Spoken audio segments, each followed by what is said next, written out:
Hi అండి, అందరికీ నమస్కారం. Welcome back to my channel Shri Parimla's kitchen. ఈరోజు మన ఛానల్లో కొత్త రెసిపీ పెసరపప్పు పాయసం తయారు చేసుకునే విధానం చూపిస్తానండి. దుర్గాదేవికి ఎంతో ఇష్టమైన ప్రసాదం అండి.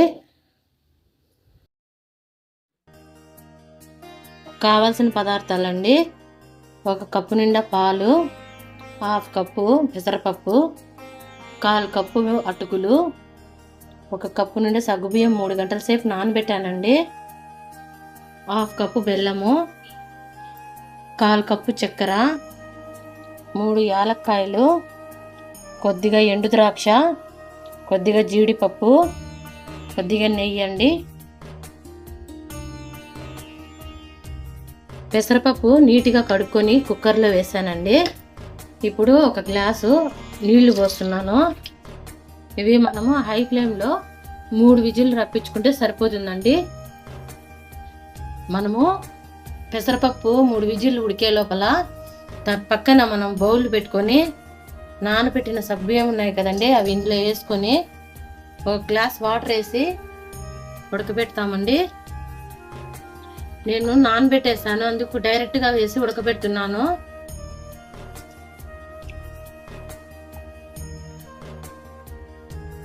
సగ్గుబియ్యం ఉడకపెట్టేసాం కదా, ఇప్పుడు దీంట్లోనే నేను ఈ పెసరపప్పు కూడా వేసేసుకుంటున్నాను.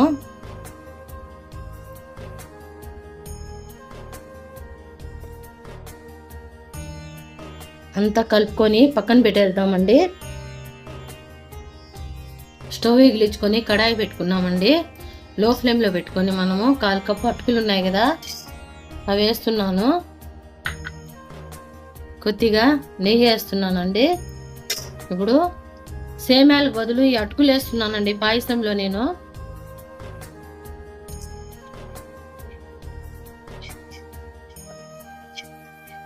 లైట్గా బ్రౌన్ కలర్ వచ్చేదాకా వేపుకున్నాము.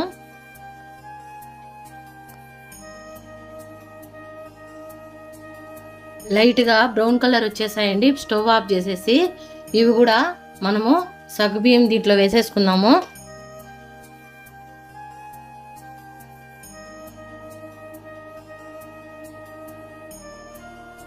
ఇప్పుడు స్టవ్ ఎగిలిచ్చి లో ఫ్లేమ్లో దీన్ని బాగా కలుపుకొని ఉడకపెడదామండి.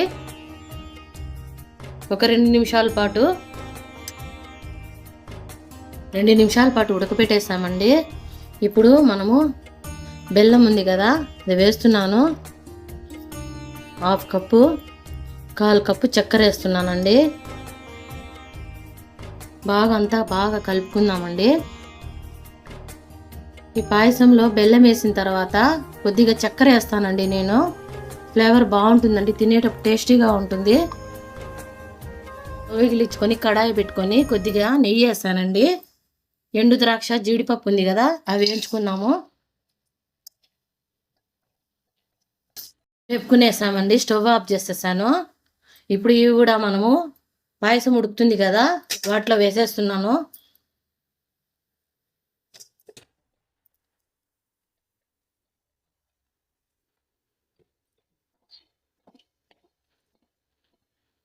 లో ఫ్లేమ్లో 2 నిమిషాల సేపు ఉడకపెడదామండి. మళ్ళీ అన్నీ కలిపేసి 2 నిమిషాల పాటు ఉడకపెట్టేసానండి. ఇప్పుడు స్టవ్ ఆఫ్ చేసేసి కాంచి చల్లారని పాలు ఉన్నాయండి, ఆవు పాలండి, ఇవి పోస్తున్నాను.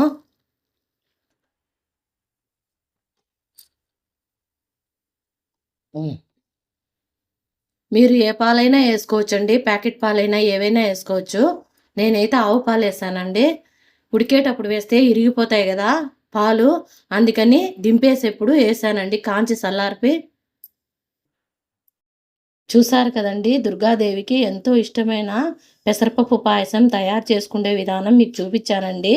ఇది కనుక మీకు నచ్చినట్టయితే లైక్ చేయండి, షేర్ చేయండి, సబ్స్క్రైబ్ చేయండి. Thanks for watching.